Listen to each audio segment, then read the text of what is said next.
Hi,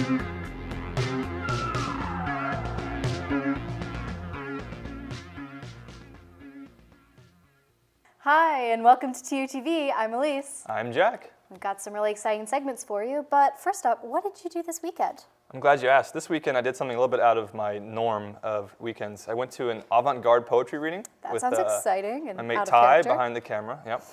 We had a good time, and like you may know, I'm a math major, and so I had no idea what they're talking about. Not one thing. Sometimes I'd get it. Like one guy read tweets and made them into a love poem. That I can understand.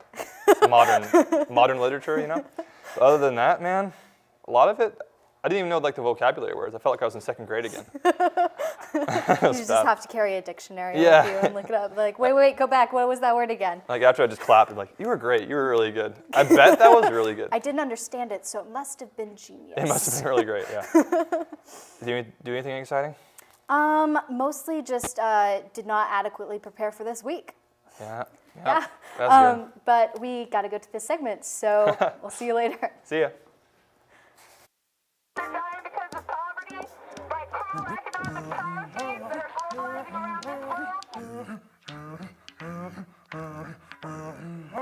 Hello and welcome to TUTV News, the best part of your week. I'm Drew. And I'm Dylan, and we got some great stories for you this today, including medical marijuana, ambulances, and new programs coming to Tulsa. So let's get it started. Tulsans are voicing their support for medical marijuana.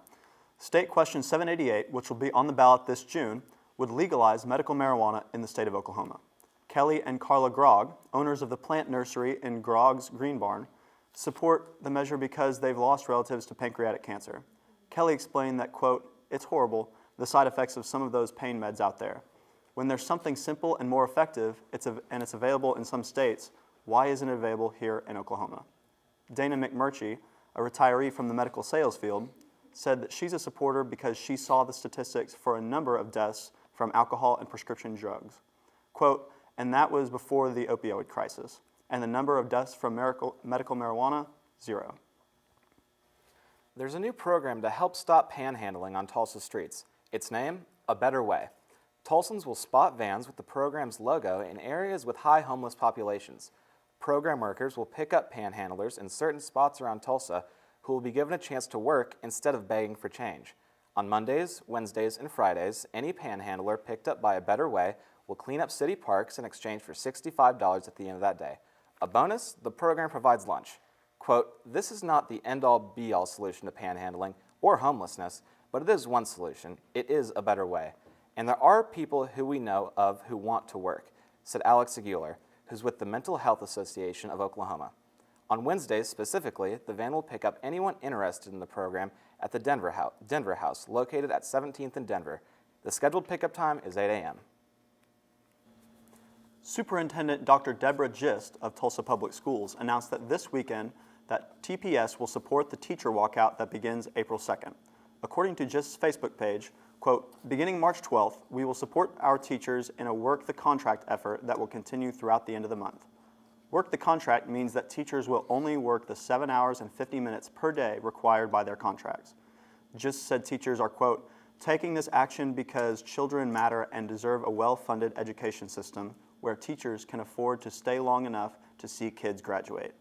The district supports a teacher walkout if the legislature doesn't pass a package to increase teacher pay and education funding. Quote, "This means that effective Monday, April 2nd, every school in our district will be closed indefinitely until Oklahoma state leaders create a permanent, sustainable plan to pay educators the professional salaries they deserve." EMSA is now testing a smaller model of ambulance in Tulsa. It looks similar to a van, which has prompted some to call it a, quote, "vambulance." The model is supposed to provide the same services as the current ones at a fraction of the cost. Kelly Brewer with EMSA said that the organization is facing rising healthcare costs with diminishing state and federal funding. Quote, "These smaller models currently being tested run $85,000 to $100,000. The larger, boxy models will cost upwards of $190,000. Brewer said other cities in America, like Atlanta and Dallas, already use these smaller vans. EMSA runs about 40 hospital transfer calls per day, which means the new, smaller unit is already in the mix and in service. According to News Channel 6, it's still too early to tell if cost savings on ambulances would mean lower costs for patients. Friends and family gathered this past weekend to say farewell to the final local survivor of the 1921 Tulsa race riot. Hazel Jones, 99, leaves behind an extensive family that intends to carry on her legacy. Quote, Nana was a teacher of sorts. She spent her time teaching us how to behave, teaching family to be close, teaching us how to cook, end quote, Jones' grandson, Jerome Stevenson, attested. Jones went to beauty college before working as a pastry chef with Tulsa Public Schools. She was 2 years old the night Tulsa burned. Quote, one of the things that stuck out in her mind was the burning of the cross they saw, a lot of the screams she heard, and many of the homes being burned, Earl Jones explained. It is believed that 2 other survivors are still alive and in other states. Hazel Jones was believed to be the last survivor still living in Tulsa. Wow, well, it looks like we're going to start needing to pay teachers a little more if we want to have teachers. Yeah, I know. Not have them They don't walking pay out. them anything. I mean, they may have to start paying the panhandlers to come teach class if the teachers are going to be walking out. I mean, $65 a day, that's not too bad. Teachers' lunch as well. I mean, yeah, it's all sure. good to me. Yeah, that does sound like a plan. It does. Panhandlers teaching in CPS now. Awesome. Well, thanks for watching TUTV News. That's all the news to fit into this broadcast. I'm Dylan. And I'm Drew. Let's send it back.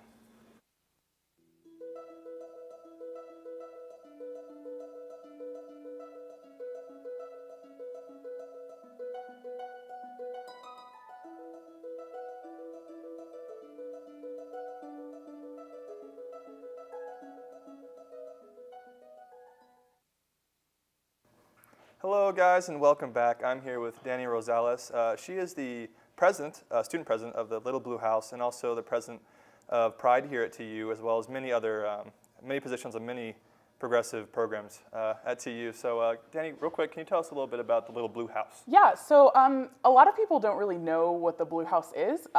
Quite literally, it's a physical Blue House that's on like 5th and Evanston. But within that, we have like actual employees, first of all, that are there as the executive director and programs coordinator, and within that we house a number of different organizations that do weekly meetings, and we're able to meet within that space. So within that we've got Earth Matters, which is a pro-environment organization. We've got Society for Gender Equality, which explains itself in the name. We've got, of course, Pride at TU, and then we've got Headstrong, which is a mental health advocacy organization. So those all operate out of the Blue House, and then the Blue House itself also puts on programming. So every single Wednesday they do free vegetarian lunch at noon. Oh, cool. And in addition to that, they'll sometimes do meditation retreats to the Osage Forest of Peace, and meditation within the Blue House as well. So, That's awesome. yeah. What is the next upcoming event that the Little Blue House will having, so people can go check it out? So right now, I think our probably most upcoming event, Earth Matters, is doing a cleanup of Oxley Nature Park. There's a lot of littering going on there, and I know that they're looking for a lot of recruits because there's just so much work to be done there. So I'm not sure what the date is on that. I believe it's still TBA. And then after that, at the end of the year, at the end of every single year, the Blue House does Glitter Stock, which is our basically end of the year party. There's lots of glitter, lots of food, and we just hang out. So that's always a good time too for anybody. It's usually right about finals, so it's a good place to pop in. Yeah, get some heat off their back, I guess. Absolutely, right? And some glitter on it too. Yes, excellent. I actually was walking by there earlier, and I saw some glitter on the ground. Yeah, it doesn't go away. It's great. It's good decoration. Yeah, absolutely. And for Pride at TU, so what kind of things do they do? So with Pride, it's a little hard because you get a lot of, you get a lot of first-year students who come from different places in their queer journey, so to speak. And of course, like the queer experience isn't monolithic in and of itself. So you have to figure out how to put on programming that appeals to everyone. And since that's impossible, you have to try to figure out like how to put on different programming that appeals to different groups. So sometimes we just have like chill time where we're just sitting there coloring, maybe eating ice cream for people who haven't like been able to have that queer space that's just safe for them. Other times we're sitting around talking about legislation. Just a couple weeks ago, we did Desserts and Democracy, where we did have ice cream sundaes, but we were actually writing letters to our senators, asking them to vote down certain bills and to uphold other bills that were really beneficial to the community. Cool. One of my favorite things that we did last year when I was vice president, we put together a panel we called Positive. It was about the stigma of HIV/AIDS. So we brought in people from Tulsa Cares, from Hope Testing. We brought in people from the psychology department, from the Women and Gender Studies department, and just put on a full panel to destigmatize HIV, as well as just spread information about it. Because even though it's been going on for decades, people still really don't know what it is. Right. That's impressive. Yeah, so it's a good time. You make a lot of good connections too in the community. I remember last semester, I believe you guys had a concert with like a local rapper. It was amazing. I really had a fun time. Yeah, so we've been really fortunate that the past couple of years, SA has wanted to pair with us and do Pride Month. So they were able to bring in a local musician and do that event. And actually, President Clancy spoke at that. And I believe it was the next day we had our annual Halloween drag queen party, Halloqueens. Oh yeah. So we brought in a drag queen, and we're all at the tiny blue house, packed in. And President Clancy actually stopped by with his wife for a second and took a picture with our drag queen. So that picture exists. He's a great supporter. So we're really lucky to have him. Great. So what's any upcoming events that you could let us know about? So right now we're trying to plan a service event. We're not sure what exactly date we want to do that, but we do want to do an April event, maybe pairing with Youth Services of Tulsa or Oklahomans for Equality.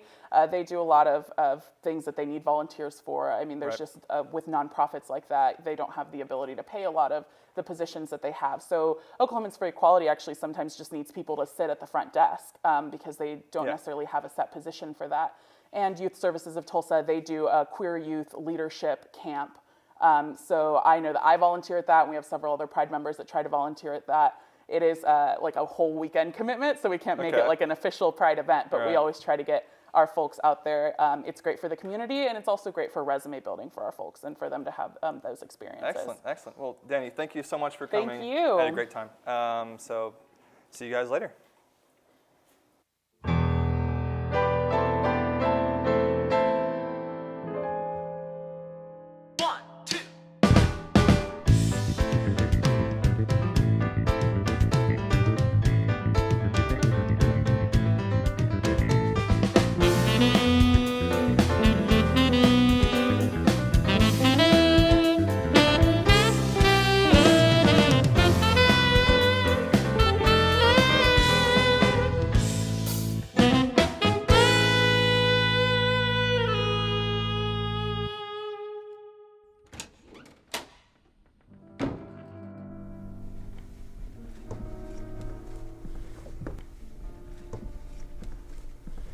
Ukraine? That's your mark, kid. Crane. It's me, Danny Greaves. Sit down, kid. Don't call me Crane. That name conjures thoughts of blood around here. I should call you Miss Epiphany. Smart of you to show up, kid. We'd have to hunt you down if you didn't. I got everything you asked for. No one followed me. Rose doesn't know a thing. Good. My brother and I will make use of this. Rose thinks he can come for us. Let him try now. Look, can we talk about my pay? Not so fast. Nate River. You take care of him? Look, he didn't need to die. The Cranes determine who needs to live or die in downtown. Not Rose. Not you. Look, you have the files. The river can't do anything to you guys. You are just a pawn for us to control. We offer you protection from Rose in exchange for work, and you are not pulling your weight. Look, hold on now. You don't know what it's like to have Walter Rose breathing down your neck. Rose trusts River. When he finds out about the files, he'll come for us. But not for you. Oh. You're just a little grifter who hasn't finished the job. And I know there's only one way to take care of a piece like you who doesn't know how to play by the rules. Okay, look, I'll go right back, I swear, okay? I'll go right back to where I left him and I'll shoot him, okay? I think I'll send someone more efficient this time. That's enough, Crane. How do you know me? I know everyone in downtown. Now leave before I make sure the cops know you too. Leave the files or you leave in a body bag. Where's your partner, Lester? I thought you and Stanley Carmen were thick as thieves. I believe it's time for you to leave, Epiphany. I'm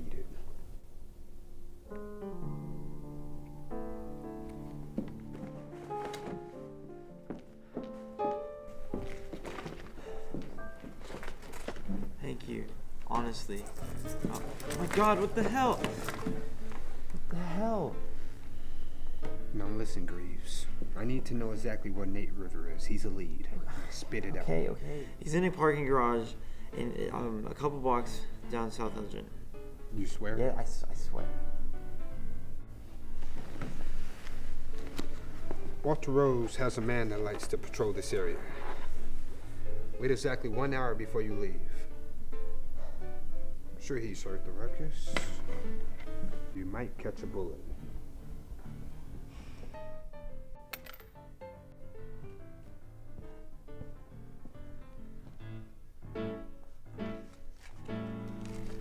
Get out of this life while you still can, kid. The world is spinning too fast for you. Downtown is caught in the struggle between the old guard Richard and Epiphany Crane and Walter Rose. Kid's playing with fire. He ought to know not to get in the middle of a gang war.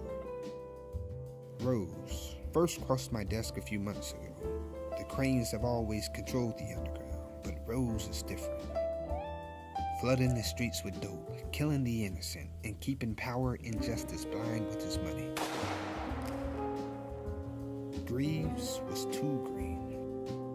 Another grifter's out of the game. Cases like Danny's are a common sight now. Rose has got all of downtown in a stranglehold. Everyone's desperate. Yet, he's got the public fooled, plays an honest man, socialite, philanthropist. Famous for his open pockets, but he's never given a cent in his life. I know, I've traced his dough. Who am I? I'm Tom Lester, the best freelance detective downtown has to offer.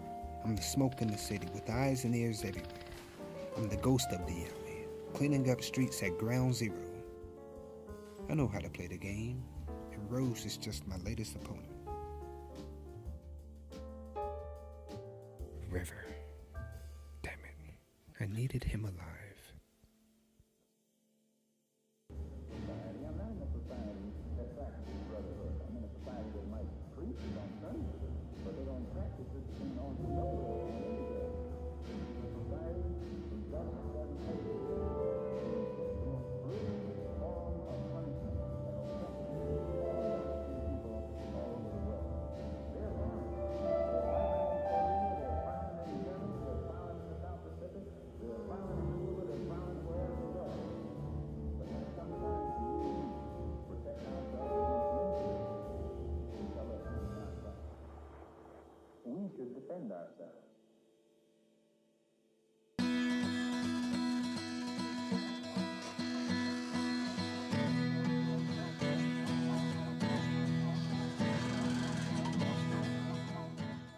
Hello and welcome back to TUTV Sports. I'm Alex. And I'm Jack. Golden Hurricane Athletics have been busy this week leading into spring break, so let's see what's going on. The Tulsa men's basketball team needed a strong showing in the American Athletic Conference tournament this past weekend to get into March Madness. After beating USF, Memphis would take on the Golden Hurricane in the second round on Friday. It was a back-and-forth game, one that saw Tulsa trail as much as 11 in the second half. Junior Etow and Corey Henderson Jr. led the Hurricane back and made it close in the end. After Etow tied the game with a free throw with 4 seconds left, Memphis drove the length of the floor and floated in a three-point runner as time expired, sealing a 67-64 victory. With no NCAA tournament at-large potential, Tulsa will likely see their season end at 19-12. The softball team hosted their first game at Collins Family Softball Complex last Thursday. Tulsa ace Emily Watson took only her second loss in the season as Drake built a 4-0 fifth inning lead from which the team could not recover. The agony was short-lived, however, as the team traveled to Lawrence, Kansas on Friday for the Jayhawk Invitational. There, the Golden Hurricane put on an impressive offensive display, scoring 13 runs and 2 Mercy Rule victories. On Saturday, Tulsa would face Nebraska after overcoming an early deficit to take the lead. Tulsa gave the game away late, with the Cornhuskers scoring 2 runs in the bottom of the 7th to win 3-2. The lone bright spot, Shelby Estacado, extended their streak to 15 consecutive games with a hit. After Sunday's rainouts, softball will play a couple of home games this week before traveling to Fayetteville this weekend.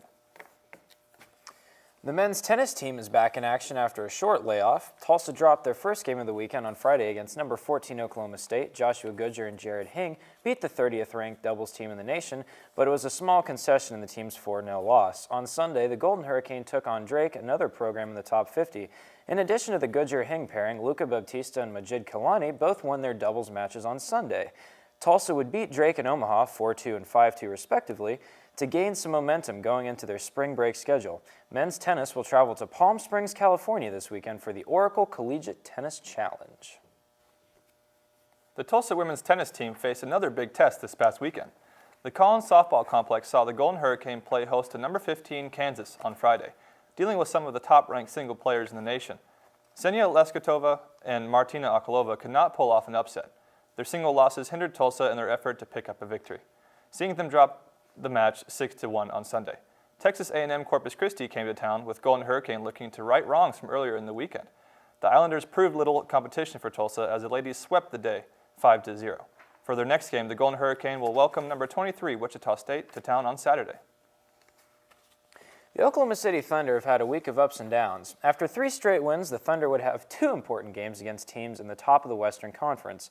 A lackluster performance that did not include Carmelo Anthony would see the Thunder drop their game at Portland 108-100. Oklahoma City would return home on Wednesday to face the irresistible Houston Rockets, who are riding a 15-game winning streak and sitting atop the conference. Russell Westbrook had 32 points, but also 9 turnovers as the Rockets overwhelmed the Thunder and took home a 122-112 victory that was not as close as the score. Oklahoma City has done well to try and nullify those missteps, winning their next 2 games. Those fixtures included another win over Phoenix and beating the faltering San Antonio Spurs. The Thunder currently sit at 6th in the contentious Western Conference. So, Alex, any sports-related plans for this upcoming spring break? Actually, a lot of beach volleyball. I'll be honest with you. You're going to be on a beach? Beach games, beach sports. Yep, Destin, Florida, actually. Nice, dude, nice. It'll be a good time. I'm probably going to go outside in the front yard and play some ball with my dad, you know? Hey, where do you live? Where are you from? Where's your front yard? I don't feel comfortable telling you exactly, but I live in Dallas, Texas. So ittle be warm there, at least for spring break. It'll be warm, yep. I might get my wisdom teeth removed, but nothing's better than playing a little football while you got the painkillers. Football and painkillers, okay. And baseball, because you're playing catch with your father, too. Oh, yeah. Tossing the pigskin, tossing the technically cowskin. Pigskin and cowskin. Well, hey, man, I wish you the best of luck, and have a good spring break, TUTV Sports viewers. That's all for this week, but we'll see you next time. See ya.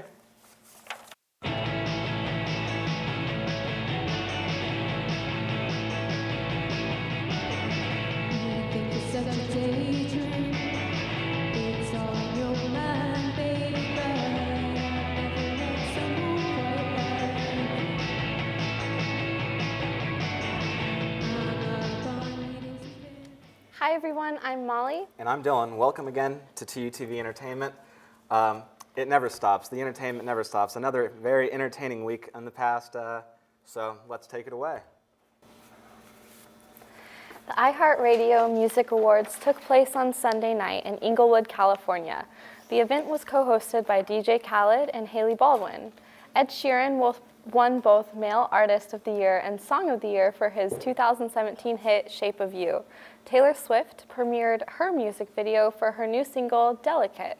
Swift also took home Female Artist of the Year, beating out artists such as Rihanna and Pink. Best Group Artist went to Maroon 5, and Best New Artist went to Cardi B. The awards were interspersed with performances by Eminem, Ed Sheeran, Bruno Mars, and many more.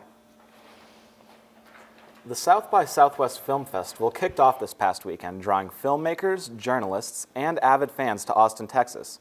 One of the most anticipated films of this year's festival was the comedy Blockers, which follows a group of high school girls as they attempt to lose their virginity on prom night. For fans of gritty thrillers, director Melanie Laurent premiered her film Galveston, which follows a young hitman who rescues a prostitute and must flee to Galveston, Texas. The festival ran from Friday, March 9th to Tuesday, March 13th. The Church of Scientology recently unveiled its plans to launch a new Scientology TV network on platforms such as Amazon, Apple, and DirecTV. The announcement was made through a video that was released on social media. The video made references to the church's tainted reputation and advertised, quote, a new voice, a new network. It assured viewers that, quote, the only thing more interesting than what you've heard is what you haven't. The announcement promised 6 original series productions that will be based out of the Scientology Media Productions in Hollywood, which was acquired in 2011. Country music star Tim McGraw collapsed on stage during a show in Dublin on Sunday night. The singer had just performed his new single, Humble and Kind, when he dropped to his knees and sat down before walking off stage. Shortly after, McGraw's wife, Faith Hill, came out to tell the crowd that he would no longer be able to perform. She said, quote, he's been super dehydrated. When the audiences began to chant, quote, we love Tim, Faith Hill performed an a cappella song, and then audiences were ushered out. A spokesman for McGraw later assured fans that the singer will be all right. Disney's A Wrinkle in Time grossed $1.3 million on its opening Thursday night. The fantasy adventure is struggling to make a sizable profit in spite of its budget being well over $100 million. As of now, it is on track to make a meager $35 million on its opening. The film drew attention for its female director and commitment to portraying a diverse class. However, reviews have been lackluster, and Disney's Black Panther has drawn away most of its prospective audience. A Wrinkle in Time was adapted from Madeleine L'Engle's classic children's fantasy novel and follows a young girl as she searches for her father. Wow, well, that's pretty cool. What a week. Well, tell me, do you know anything about Scientology? Because I'm not too familiar. I don't know a lot, but I don't know if you ever watched the show King of Queens. I've seen it before. But the actress Leah Remini, she used to be part of the church and now has her own show exposing all of these crazy things with Scientology. That's pretty cool. I wonder how close Scientology TV is to TUTV. I wonder. That would be interesting. I guess only one way to find out. We should tune in and watch Might have Scientology to. TV. And we'll update you what we find. Until then, I'm Molly. And I'm Dylan, and thanks again for joining us at TUTV Entertainment. Hey guys, welcome back to Scientology TV. TUTV. We are Elise, not part of Scientology. they already know. That's fine. Elise, I've talked about my plans a little bit for spring break. What do you got going on? I'm spending time at the lake with my family. The lake? And prepping. Yes, a lake. Okay. Yeah, it's near 10 Killer. Just It's fine. prepping for finals, which I feel like spring break is just meant for. It's not actually a break because you come back to school and it's still ramped up really high. Maybe for just you, but for me, I'm not going to look at my notes at all. Really? You're that confident? No. Okay. I just don't. We'll see. Anyway, I've got a lot of reading to do and lots of stuff. Yeah. That was some crazy stuff going on. The Yeah. teacher walking out and It's crazy. lots of man. stuff going through. I always wonder, if now is the craziest time ever, for times in the past have been as crazy, but we just didn't Right. think about it. We just hear the most crazy things that Right. have happened. So it's I everything know. else was cool, but just these remote instances occurred. It's pretty wild. Regardless, it's a good time to just watch and enjoy. Are you familiar with Scientology? Yeah, I've actually seen a couple of documentaries on it. I watched one that was pretty crazy. It was called My Scientology documentary. Interesting. It was pretty good. Basically, I'm trying to think of some crazy things that happened. This guy that was in Scientology was helping these people do some research, right? Yeah. And he had a camera on at one point, and he was in the airport. And these 3 Scientology members walked up to him and berated him, asking him what are you doing with these people? Crazy. Getting mad at him. It's wild. But Tom Cruise is in Scientology, and That's the one person that I know that's in Scientology. yeah, he's their poster child. Interesting. It's great. Well, thank you so much for joining us this week. We will be back in 2 weeks. I hope you have a great spring break. Bye. Bye.